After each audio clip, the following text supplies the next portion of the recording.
Nina had always been a person who found comfort in routine, in the mundane rhythms of her life. When she moved into the apartment complex on Elm Street, it was supposed to be a fresh start. Something new after the heartbreak that had driven her away from her old life. The rent was cheap, the location was convenient, and the landlord, an elderly man named Mr. Graves, was pleasant enough. There was something about the building that seemed forgotten, though. Like it was waiting for something. But she didn't pay that much attention. The building was old, its creaky floors and faded wallpaper making it feel like a relic of a bygone era. The hallways were dim, lit only by the occasional flickering bulb that buzzed with an annoying frequency. But Nina could handle it. She told herself she'd get used to the oddities.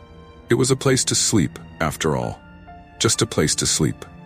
One evening, as Nina was returning from work, she passed a neighbor in the hallway. He was an older man, his face wrinkled like leather, his eyes too wide, his gait slow and deliberate. He gave her a smile, but there was something unsettling about it, something she couldn't place. "Good evening," he said, his voice too soft, too slow. Nina gave a tight smile in return, quickening her pace. She never really liked meeting people in hallways. That night, the sounds began. At first, it was just the usual creaks of the old building settling in the night. But as the hours wore on, she began to hear something else. Scratching, almost as if something were dragging itself along the floor. It was coming from the apartment directly above hers. Nina tried to ignore it, convincing herself it was just rats, or perhaps the building's plumbing acting up. But it was too deliberate, too rhythmic. The sound continued the next night, and the next. She tried to speak to Mr. Graves about it, but he simply smiled and told her not to worry. "Old buildings make strange noises, my dear. Nothing to be concerned about." His reassurance did little to ease her growing unease. The strange occurrences escalated. Late one night, Nina was woken by a loud thud from above, followed by the unmistakable sound of footsteps shuffling. She tried to call out, to see if anyone else in the building was awake, but no one answered. The air felt thick, suffocating, as if the building itself was pressing in on her. It was a feeling she couldn't shake. The noises were no longer random. They had a pattern to them, as if someone or something was moving deliberately through the dark. The next morning, Nina decided to confront her upstairs neighbor. She climbed the narrow staircase, her footsteps echoing in the quiet hall. The door to the apartment at the top of the stairs was ajar, but no one answered when she knocked. She pushed the door open, half expecting to find a vacant apartment, or perhaps an eccentric tenant who had no concept of noise levels. What she found instead sent a chill down her spine. The apartment was pristine, almost unnaturally so, but there was no sign of life. The furniture was all perfectly arranged, as if frozen in time. But in the corner of the room, near the window, was a small, faded rug. And on that rug, scattered across it like a trail, were small, dark stains. Stains that seemed too fresh for something so old. Nina stepped closer, her heart pounding in her chest. The hairs on the back of her neck stood on end. Nina didn't know what she expected to find, but it certainly wasn't this.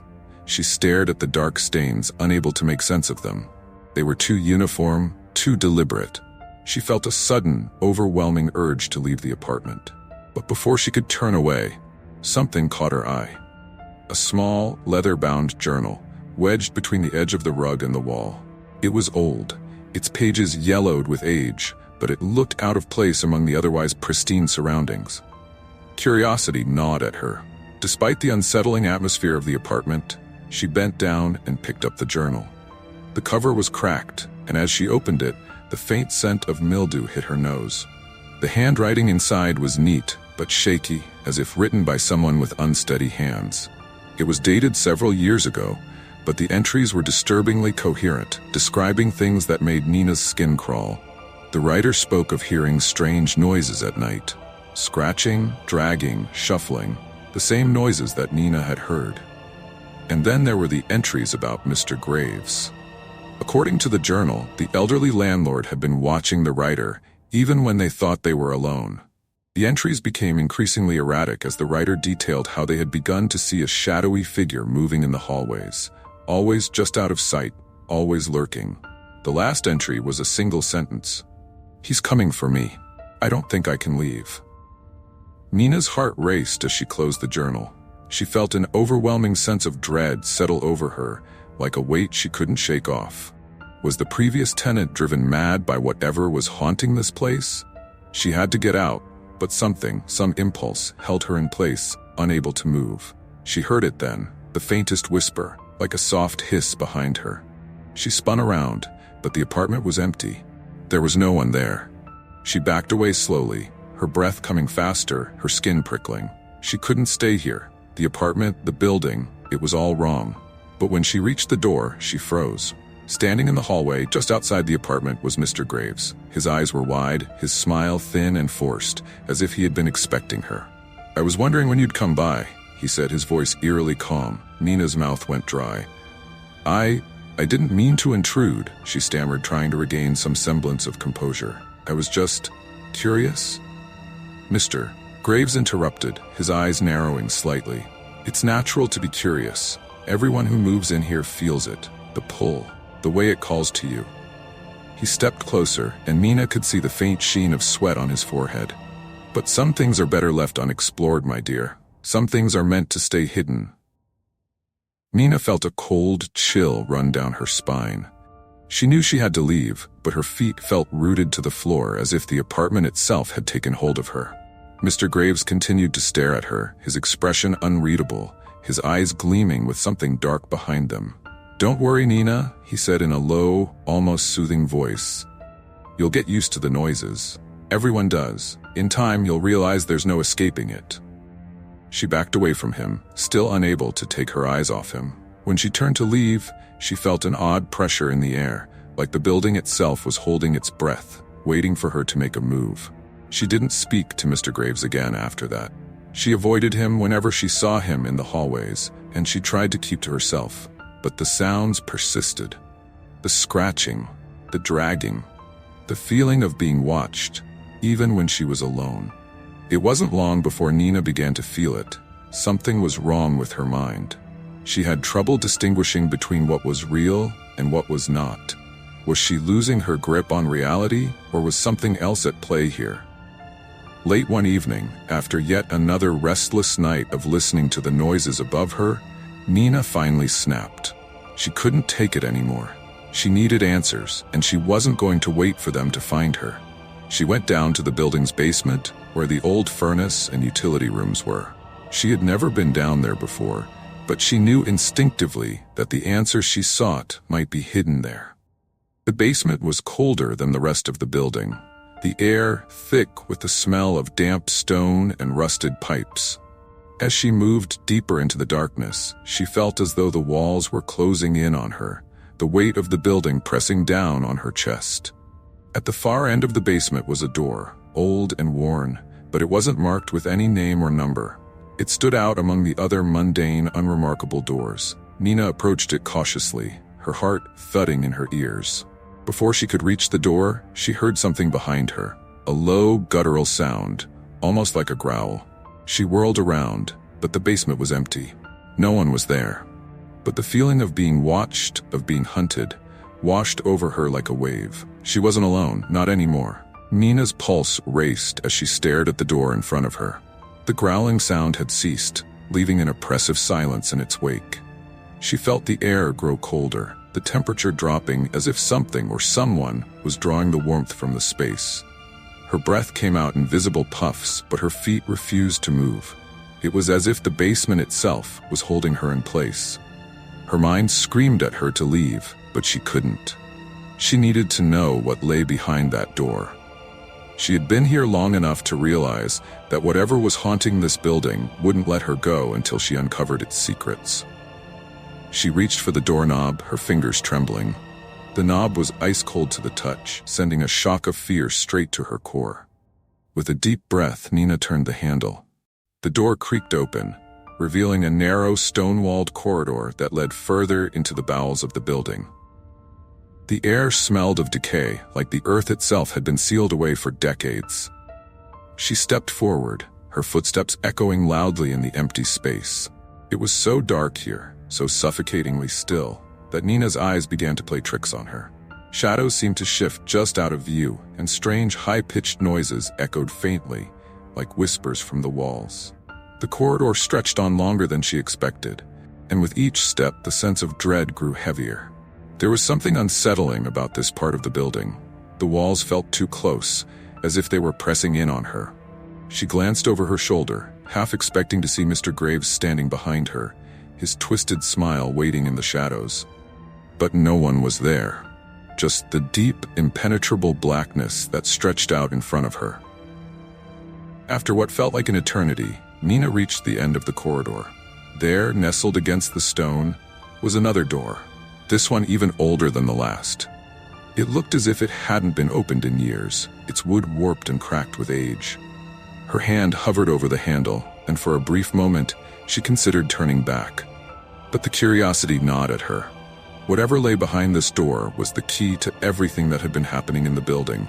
The noises, the shadowy figures, the feeling of being hunted, it all led here. She pushed the door open. Inside was a small room, sparsely furnished with old, decaying furniture. The room itself was bizarre. There were no windows, only a single, flickering light overhead. The walls were covered with strange markings, symbols Nina didn't recognize, scrawled hastily in what looked like dried blood. She stepped further into the room, her heart pounding in her chest. At the far end of the room, there was a large wooden chest. It looked old, ancient even. Its surface was covered in dust and cobwebs, but there was something about it that seemed to draw Nina in. Something about the chest felt wrong, as if it had been waiting for her. The moment she stepped closer, a low, rumbling sound filled the room, almost as if the chest was alive, breathing. She hesitated, but only for a moment. She opened the chest, her breath catching in her throat as she peered inside. The contents were not what she expected. There were no old clothes or trinkets, no forgotten belongings. Instead, the chest was filled with twisted, mutilated figures. Dolls, each one grotesquely deformed, their faces frozen in expressions of terror. Their eyes seemed to follow Nina as she gazed upon them, and the air in the room thickened with a presence she couldn't describe. As she reached out to touch one of the dolls, the light above her flickered violently. The room seemed to close in on her, the walls shaking with an unnatural force. She heard a voice then, soft but unmistakable, whispering in her ear. "You shouldn't have come here." Nina spun around, but there was no one. No one but the dolls, their lifeless eyes staring at her, and the strange symbols on the walls that now seemed to pulse with an eerie energy. She stumbled backward, tripping over the edge of the chest as she scrambled to her feet. Her heart was racing, her breath coming in ragged gasps. She had to leave. She had to get out of this place before it swallowed her whole. But as she turned toward the door, she stopped dead in her tracks. The hallway beyond the room was no longer empty. A figure stood there, shrouded in darkness. Its form was tall, unnaturally so, with long limbs that seemed to stretch into the shadows. The figure didn't move, but its presence was suffocating, oppressive. It was like the air itself had thickened, and the ground beneath her feet felt unsteady, as if the building were shifting. "Leave. Now." A voice croaked, coming from the figure. The voice sounded like 1,000 whispers, overlapping and indistinct, yet undeniably clear. It was cold, full of malice, as if the building itself were warning her to go. But Nina couldn't move. The figure seemed to be drawing her in, its presence suffocating, making her chest tighten with fear. But then, just as suddenly as it appeared, the figure vanished. Nina blinked, unsure if she had imagined it, but the feeling of dread remained, lingering in the pit of her stomach. She had to leave, but she couldn't make herself move. The building wasn't going to let her go. Not now. Not ever.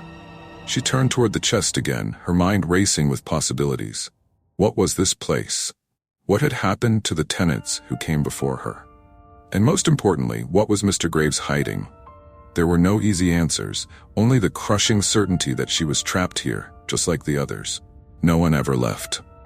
Nina's mind reeled as she stood frozen in the eerie, dim-lit room. Her pulse thudded in her ears, drowning out the quiet hum of the building's distant groans and creaks. The sensation of being trapped washed over her, deeper than it had ever been before. The walls seemed to be pressing in closer, the air growing thick and heavy, as if something unseen was slowly suffocating her. She took one step backward, then another, her feet stumbling over the uneven stone floor. desperate to distance herself from the chest of dolls, from the suffocating presence, from everything. The hallway outside the room remained silent.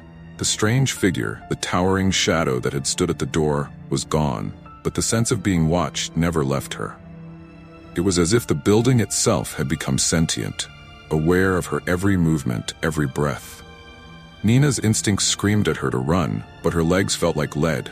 She was paralyzed, caught in the web of this old, haunted place. She had to get out. She had to leave before whatever dark force lurked within the walls consumed her completely. But the more she tried to will herself to move, the more her body betrayed her.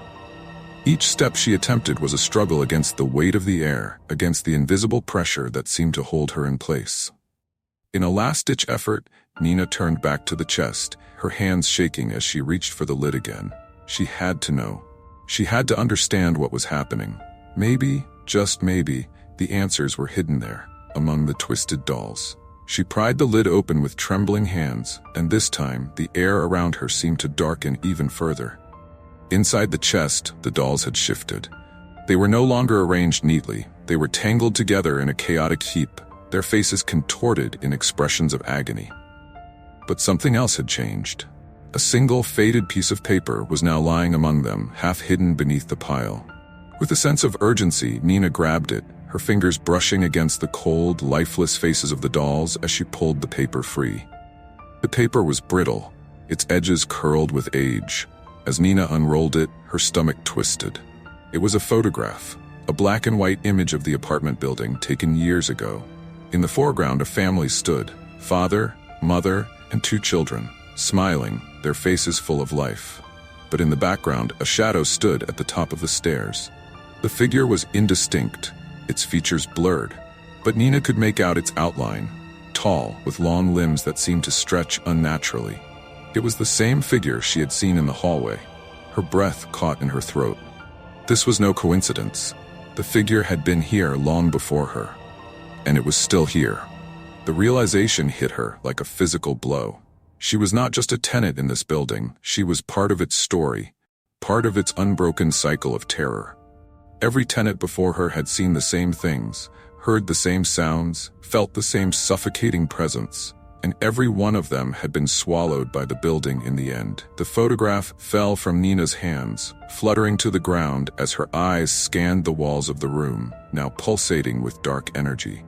She could feel the building drawing closer, its walls trembling with the force of something ancient, something that had been waiting for her arrival. The landlord's warning echoed in her mind. Some things are better left unexplored. But it was too late for that. She had already uncovered the truth, and the truth had made her its prisoner. A sudden noise snapped Nina from her thoughts.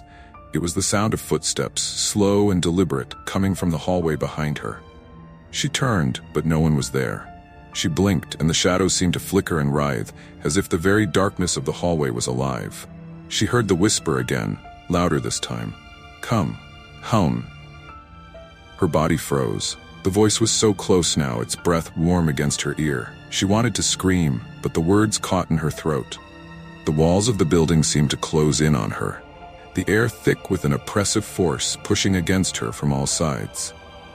The door to the room slammed shut behind her with a deafening crash, trapping her inside. She was no longer in control of her body. It moved of its own accord, her limbs stiff and unyielding, pulling her toward the chest of dolls once more. But this time, the dolls were different. They weren't simply dolls anymore. Their eyes were wide open and their mouths stretched into silent screams.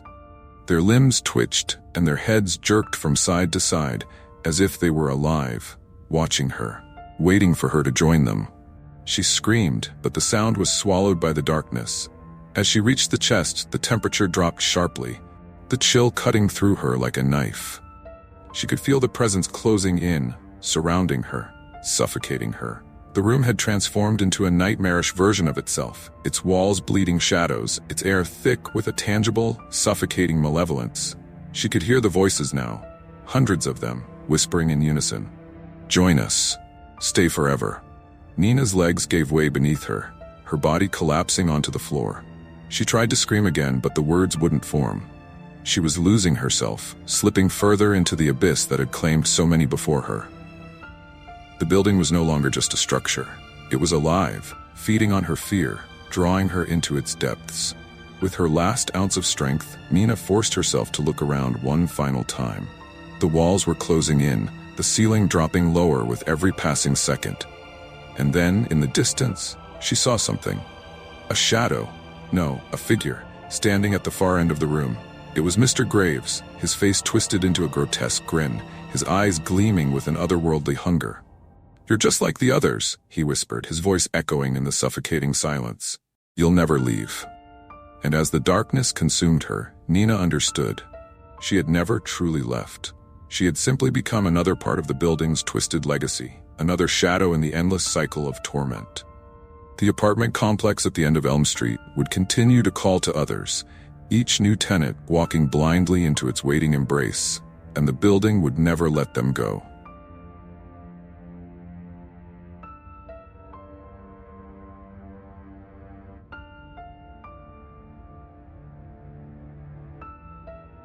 The rain began softly at first, tapping against the windows of the apartment with a rhythmic persistence. For Ella, it had always been a calming sound, something she could tune out as she drifted off to sleep. But tonight, the sound was different. It was heavier, louder. The old windows rattled in their frames as the storm outside intensified. She lay in bed, staring at the ceiling, a sense of unease creeping into her mind. There was something off about this apartment, something she couldn't quite put her finger on. Ella had moved into the apartment a month ago, lured by the cheap rent and the peaceful surroundings. It was a small, cozy place on the outskirts of town, the kind of apartment that felt like a hidden gem. The landlord, Mr. Stroud, was an older man, stooped and quiet, with a strangely comforting presence. He had shown Ella around the place, nodding with approval at her questions, his answers curt but polite. Everything seemed perfect, at least on the surface. But there were things she had begun to notice, things she couldn't ignore. The first sign had been the whispers. At night, when the wind howled outside and the rain battered the windows, Ella would hear soft voices.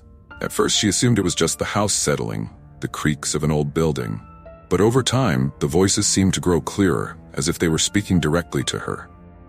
It wasn't always intelligible, but there were words. And sometimes, it sounded like her name. Ella. The whispers would come, trailing off just before she could turn to see if anyone was there. Her friends didn't believe her when she mentioned it, dismissing it as a product of her imagination or stress from work. "You're just hearing things, Ella.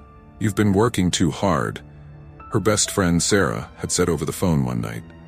Ella had wanted to agree, to tell herself it was nothing. But something inside her told her this wasn't just stress. This was something more. One evening, Ella returned from work to find the apartment colder than usual. The thermostat was set to a comfortable temperature, but the chill seemed to seep through the walls, the floors, the air itself. She wrapped herself in a blanket, curling up on the couch with a book, trying to ignore the feeling of being watched.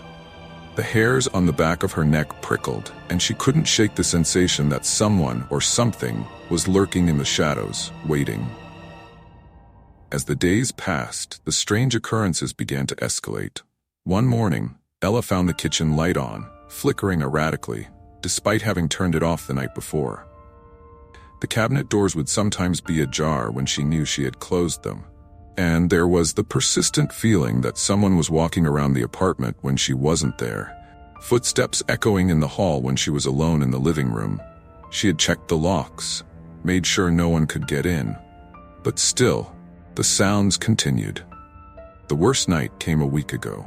Ella had stayed late at work, returning to the apartment long after dark. The building was silent, the kind of silence that only came with the absence of life. She opened the door to find her apartment in complete disarray. Furniture had been moved, cushions tossed to the floor, and a single piece of paper was placed in the center of her dining table. It was a simple note, handwritten in a shaky, almost frantic scrawl. "Leave now before it's too late."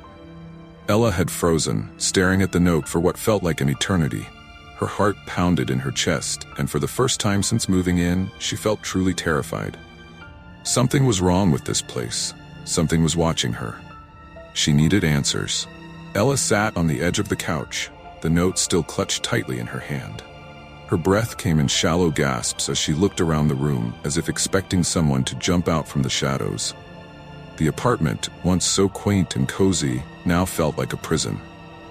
Every creak of the floorboard seemed amplified in the tense silence, every whisper of wind outside, a reminder that something was wrong here. She had tried to convince herself that it was just an overactive imagination, but this felt too real. The paper in her hand trembled as she set it down on the table. Whoever had left it knew she was there. They had been inside her apartment, had moved her things around, and now they were telling her to leave. The logical part of her brain told her it was probably some sick joke, maybe even the landlord playing games. But deep down, Ella felt a cold knot of fear settle in her stomach. Something in the apartment was awake, and it was watching her every move. That night, unable to sleep, Ella decided to investigate. She had to know who had been in her apartment and why they were so intent on making her leave. The storm outside raged on, the rain hammering against the windows as thunder rumbled in the distance. It was the perfect night for uncovering dark secrets, she thought, though the thought did little to calm her nerves. Ella grabbed a flashlight and began her search, starting in the living room. She checked behind the curtains, under the couch, and inside every drawer. Nothing. The apartment was eerily quiet, save for the occasional rumble of thunder. She moved into the kitchen next, opening every cabinet, scanning every corner. Still, there was no sign of anyone having been there recently. It was as if the place had been undisturbed for days. The bathroom was the last place she hadn't checked. Hesitantly, she opened the door and switched on the light. The bathroom mirror reflected her own tired eyes, wide and fearful, as she approached the sink. It was there, just under the faucet, that she noticed something odd. A small, glistening object caught the beam of her flashlight. She bent down, heart pounding in her chest, to pick it up.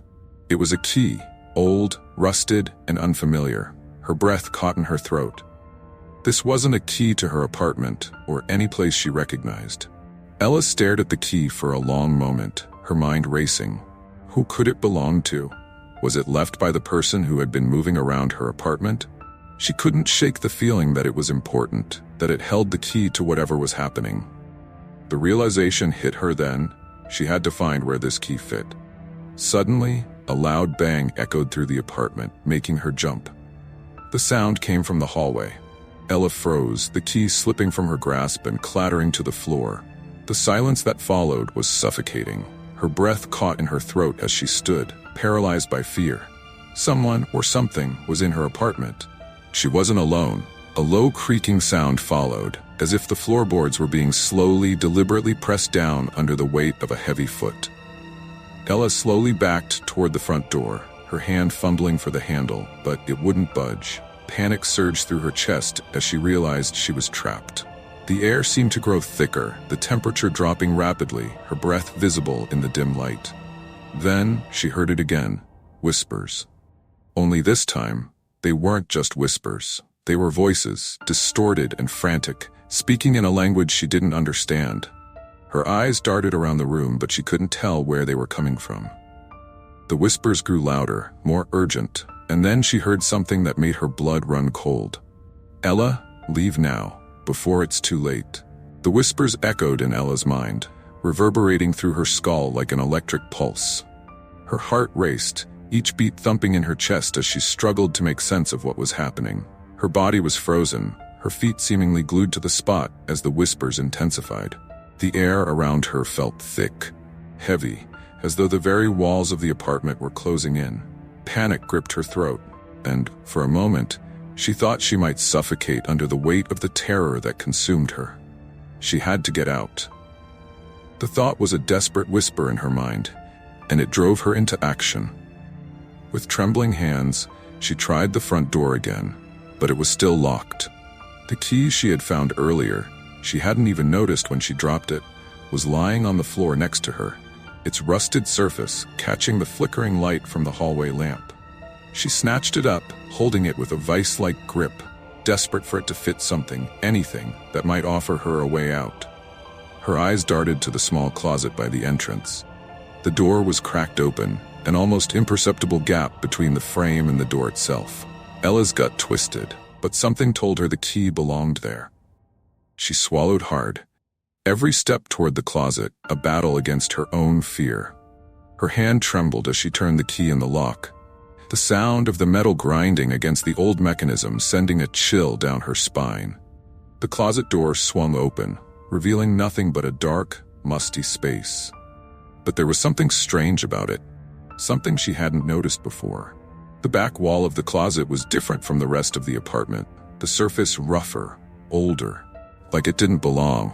Her breath caught in her throat as she stepped closer, her hand brushing against the cold, uneven wall. She pushed against it lightly, and to her shock, the wall gave way, revealing a narrow passageway hidden behind it. Ella's mind raced, but before she could think further, the whispers grew louder, almost deafening. They were all around her now, swirling in the air like a swarm of angry bees. She stepped back, her mind reeling. There was no turning back now. Whatever was in the passage was waiting for her. With a surge of determination, Ella took a deep breath and stepped into the passageway. The walls were close and the air was thick with dust and the smell of mildew. The passage was narrow, twisting in strange directions, as though it had been built to confuse anyone who tried to find their way through. She could hear her heart pounding in her ears, the sound of her footsteps muffled by the heavy silence that surrounded her. The further she went, the darker it became. The flashlight she had brought with her flickered in and out, casting eerie shadows on the walls. It felt like she was walking in circles, retracing her steps, as if the very passage was shifting around her. Her panic began to rise once again. Was this place alive? Was it guiding her, or was it toying with her? Suddenly, the passage opened up into a small, circular room. The air was cold here, colder than it had been in the rest of the apartment, and Ella could see her breath fogging in front of her. The room was bare, save for a single, antique chair in the center. The chair was positioned directly beneath a strange, faded portrait that hung crookedly on the wall. The figure in the painting, a woman with hollow, dark eyes, stared at her, as if waiting for her to speak. Ella stepped closer, her legs feeling like lead. The whispers had stopped, replaced by a heavy silence that pressed in on her from all sides. She could feel the weight of the room, the history it carried, and the presence that lingered. It was as if the walls themselves were watching her, waiting for her to make a choice. The key was still clutched tightly in her hand, and the thought struck her again. She had come this far. There was no turning back. Then, a cold voice broke the silence. "You shouldn't have come." Ella spun around, her pulse racing. The chair in the center of the room creaked, and for the briefest moment, it seemed as though someone, or something, was sitting there. The woman in the painting watched her with eyes that seemed to follow every movement. The darkness in the room deepened, swallowing her entire being. She could feel it now, the truth that had been hidden all this time. The apartment was alive, and it wasn't letting her go. The air grew colder, almost unbearably so, as the voice echoed through the room. Ella's body was frozen, a paralyzing fear creeping up her spine, every muscle tense and unwilling to move. The whispers had returned, now distant but insistent, a cacophony of voices that seemed to come from every direction. The room spun around her, the walls closing in as if the space itself was alive, shifting, constricting. "You shouldn't have come," the voice repeated, its tone cold, venomous. Ella's chest tightened, and the key in her hand seemed to pulse with an unnatural energy, as if it were calling to her. She looked down at it in a daze, the rusted metal now glowing faintly in the dim light. Her mind was racing, trying to understand what was happening. The apartment, the whispers, the hidden passage, all of it felt like a dream, or rather, a nightmare that was tightening its grip on her. The woman in the portrait, her hollow eyes locked on Ella, seemed to move, the figure shifting ever so slightly. It was subtle, but Ella saw it, her lips curling into a sinister smile, her expression twisting with malice. The temperature dropped again, the chill in the room now seeping into Ella's very bones. She took a step back, the sound of her own breath loud in the oppressive silence, as the darkness in the room grew deeper. Suddenly, a violent jolt ran through the room. The chair in the center of the room scraped violently across the floor, spinning to face Ella. The air shimmered, like the very fabric of reality was being torn apart. For a split second, the room seemed to stretch, to elongate, and in that moment, Ella saw something. Something that chilled her to the core, a figure, shrouded in shadow, standing just behind the chair. It was tall, thin, and unnaturally still, its face hidden beneath a hood.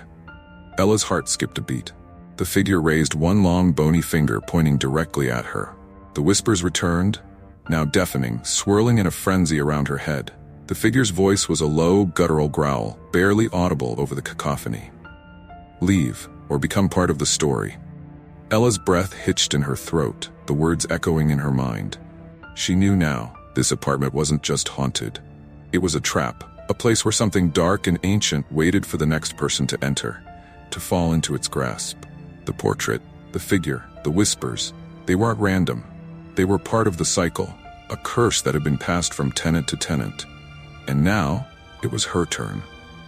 She stumbled backward, her legs weak, the weight of her fear nearly too much to bear. The key in her hand felt heavier now, as if it had a mind of its own, pulling her toward the chair, toward the figure that stood behind it. The temperature continued to drop, and Ella felt her fingers numb with cold as she took another step back.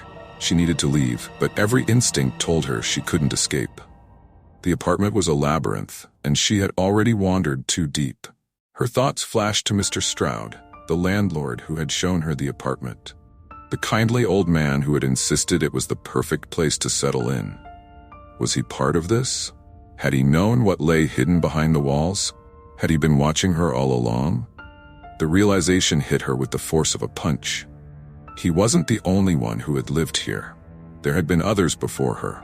People who had entered the apartment, only to become part of its twisted history. Suddenly, the figure behind the chair moved, its hooded head tilted, as if considering her, and then it stepped forward, its limbs unnaturally long and thin. The shadows in the room seemed to grow darker, thicker, as if the figure was absorbing all the light. Ella turned to run, but the passageway behind her had vanished. The walls, once solid and reassuring, were now an endless void, stretching farther than she could see. She was trapped. There was no way out. As the figure drew closer, its presence overwhelming, Ella realized the horrifying truth. This was her fate. She had become part of the story. The whispers had been a warning, the key an invitation, and now she would never leave the apartment. The cycle would continue as it always had, and the next person would come, only to suffer the same fate. The figure loomed over her, its eyes glowing from beneath its hood, and as the room swallowed her whole, Ella's scream was lost in the darkness. Just another echo in a place that would never let her go. The apartment stood silent once again, its walls empty and waiting for the next tenant to arrive.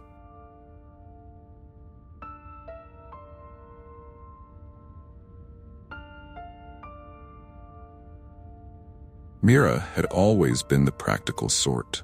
A recent college graduate, she'd found herself in a cramped but functional apartment at the edge of town, far from the city's crowded streets. A place of her own, away from family and old friends. That was the dream, wasn't it? To escape to a small corner of the world where you could breathe, make your own choices, and not worry about anyone looking over your shoulder. But in the back of her mind, something always lingered. The unsettling feeling that she was, in some way, being watched. The house on Maple Street wasn't much to look at from the outside. A two-story, dilapidated structure with peeling paint, overgrown ivy creeping up the sides, and windows that seemed more like eye holes into another world. She hadn't expected it to be glamorous, but it was cheap, perfect for a fresh start. Her first step into the place had been hesitant, a chill creeping down her spine despite the warmth of the late summer afternoon. Still, the landlord had been nice enough, a little too eager to get the lease signed. "You'll love it here," he'd said with a strange smile, his eyes darting about like he was making sure no one was listening. "It's quiet, peaceful, not like the city." Mira had taken the keys and left the lease agreement unsigned, figuring she'd do that once she settled in. The old man's words had stuck with her, gnawing at the back of her mind. The interior of the house was even more peculiar. Dim, with old wallpaper peeling from the walls and heavy wooden furniture that looked like it hadn't been moved in decades. The air smelled faintly of mildew, and the floorboards creaked underfoot, despite their appearance of solidness. She dismissed it as nothing more than the quirks of an old building. It was the kind of house you could imagine had lived 100 lifetimes, standing on its own, waiting for someone to move in and breathe life back into it. By the end of the first night, Mira was already starting to feel uneasy. The house, though spacious and comforting in its own right, had an odd sort of weight to it. The shadows seemed to stretch longer than they should, and the silence, it was a silence that pressed in on her, thick and suffocating, like the walls themselves were holding their breath, waiting for something to happen. She told herself it was just nerves, that it would pass once she got settled. But when she lay in bed, staring at the ceiling, she could hear faint whispers from behind the walls, just loud enough to catch her attention. The first instance of something truly strange occurred on the second night. Mira had been unpacking boxes when she heard footsteps above her, heavy, dragging steps that seemed to move with an odd, uneven rhythm. She froze, her heart pounding in her chest, her breath caught in her throat. The house was supposed to be empty. There was no one else living here, no one but her. But the steps continued. "Hello," she called out, though the words felt absurd as they left her mouth. No response. Just the sound of those footsteps, slow and deliberate, moving from room to room upstairs, as if they were searching for something. Or someone. Mira lay in her bed, staring at the ceiling as the footsteps above continued. Her mind raced with possibilities. Could it be the house settling? Perhaps old pipes or some forgotten maintenance issue causing the sound? But deep down, a part of her knew it wasn't that simple. This house, this place, had a presence, something far beyond the usual creaks and groans of an aging structure. The next morning, she made up her mind. She wasn't going to let her imagination take control. Determined to put the strange noises behind her, Mira decided to explore the house. She hadn't ventured much beyond the ground floor the night before, too exhausted and unsettled by the odd atmosphere. But today, she needed answers. The upstairs rooms were just as mysterious as the rest of the house, if not more so. The stairs creaked under her weight as she ascended, each step seeming to groan with resistance, as if the house itself disapproved of her presence. The hallway upstairs was narrow, with doors on either side, each one more imposing than the last. There was one room at the far end, its door slightly ajar, a draft escaping from the gap. Mira hesitated for a moment, then pushed it open.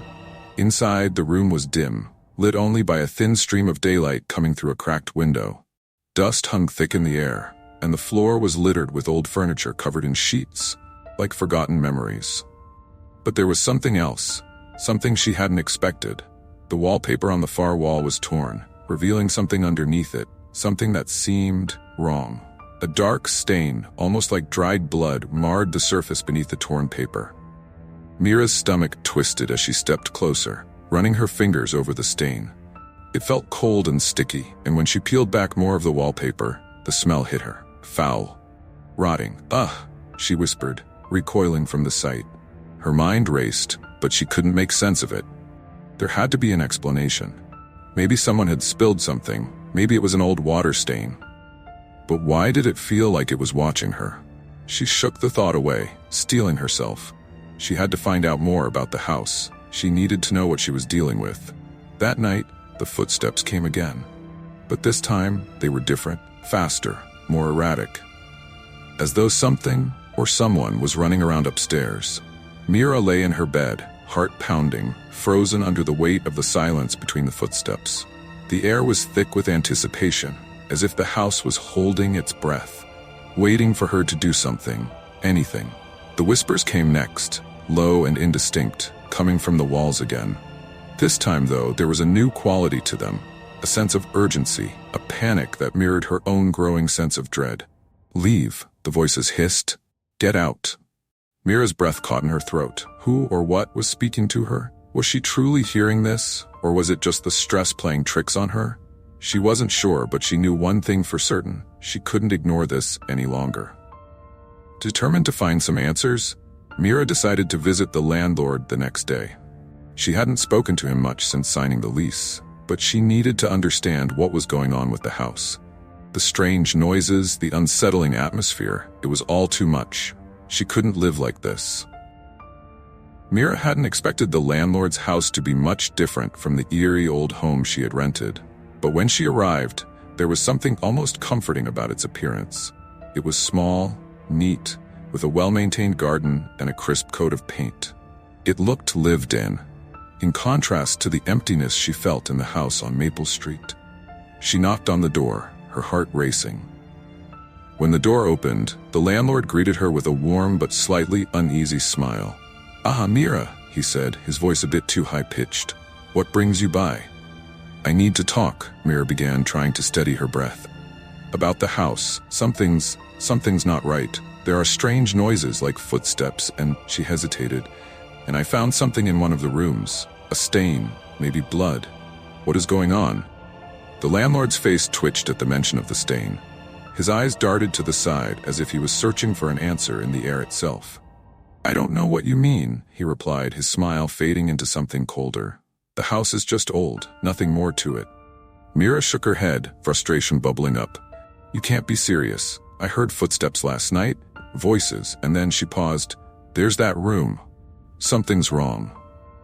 The landlord's eyes darkened, and for a moment, Mira could see the mask slip.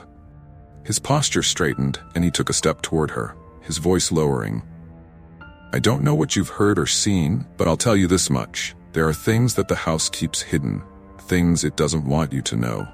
His words were barely a whisper, but they carried weight. The house has a history, a long, painful history. Mira's chest tightened. She had been hoping for answers, but this only deepened the mystery. She stood frozen, watching him carefully as he continued. "There were other tenants before you," he said, "but none of them stayed for long. Strange things happened. People came and went. The house, it gets into your head, makes you see things. It doesn't like to be disturbed." A chill ran down Mira's spine. "What do you mean?" she asked, her voice trembling despite her efforts to stay calm.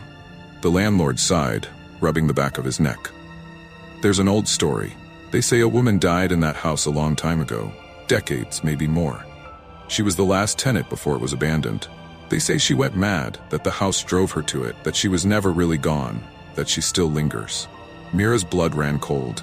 "What happened to her?" she asked, her voice barely a whisper. He looked away, uncomfortable, and stepped back. "Some say she was murdered, others that she killed herself. But the truth, I don't think anyone really knows. But there are stories about her voice, her footsteps, her presence in the house." His voice grew soft, as if speaking her name aloud might awaken something terrible. "I didn't want to rent it to you, but I had no choice." Mira stood there, stunned, the weight of his words pressing down on her like a physical force. Was it possible? Had the house truly driven someone to madness, as he said? Or was this all just an excuse to explain away the horrors that happened within its walls? "I need to go," she stammered, turning away before the landlord could say anything more. She walked briskly back to her car, her mind racing. She wasn't sure what to believe anymore. The house wasn't just old. It wasn't just eerie. It had a past that was intertwined with something far darker than she could comprehend. As she sat in her car, trying to gather her thoughts, she made a decision. She had to go back to the house. She needed to see the room again, to figure out what had been hidden beneath the walls. Whatever it wasn't just the house's history. Something far worse was waiting for her there. That night, as the rain began to pour heavily against her windows, Mira found herself standing in front of the house again. The lights flickered above her, casting long, eerie shadows across the porch. The house seemed to loom over her, watching. She hesitated, but then the door creaked open by itself, as if inviting her in. She couldn't stop herself. She stepped forward. Mira entered the house slowly, the door closing softly behind her, with an almost deliberate finality. The air inside was colder than it had been before, a chill that crept into her bones, making every movement feel heavy and unnatural. The smell of mildew was stronger now, and the silence was oppressive, as though the house itself was holding its breath, waiting for something to unfold. She made her way up the stairs, each step creaking under her weight, the sound echoing through the empty house like a warning. The upstairs hallway was dark, the faint light from the street lamps outside casting long shadows across the floor. She could hear the same footsteps again, though this time they weren't coming from above. They were coming from inside the walls, slow, deliberate, as if something was pacing behind the plaster, watching her. As she approached the room with the torn wallpaper, her heart pounded in her chest. The door was slightly ajar, just as it had been before, and the faint sound of whispers echoed from within. Mira's hand trembled as she pushed the door open, stepping inside. The room was exactly as it had been the night before. The furniture was covered in dusty sheets, the air thick with the smell of decay. But the sight of the torn wallpaper made her stomach lurch. She had to know what lay behind it. She had to know the truth. She reached forward, peeling back more of the wallpaper until the dark stain beneath was fully exposed.